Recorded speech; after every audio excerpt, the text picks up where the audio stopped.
अवधूत चिंतन श्री गुरुदेव दत्त श्री स्वामी समर्थ. बऱ्याच लोकांना प्रश्न पडला आहे की होळी कुठल्या दिवशी साजरी करायची.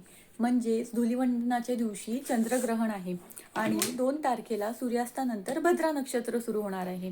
तर बऱ्याच लोकांना प्रश्न पडला आहे की होलिका दहन ही कोणत्या दिवशी करायचं. तर बघा 2 तारखेला हे पौर्णिमा जी आहे ती संध्याकाळी सुरू होणार आहे 5:30च्या नंतर. त्यामुळे प्रदोष काळात जी पौर्णिमा असते त्याच दिवशी आपण होलिका दहन करत असतो. प्रदोष काळात पौर्णिमा ही 2 तारखेला आहे, त्यामुळे होलिका दहन आपल्याला 2 तारखेलाच करायचं आहे. हां, पण 2 तारखेला प्रदोष काळात म्हणजे संध्याकाळी भद्रा नक्षत्र पण असणार आहे, पण तरीही आपण त्या दिवशी होळी साजरी करू शकतो. म्हणजे होलिका दहन आपण त्या दिवशी करू शकतो.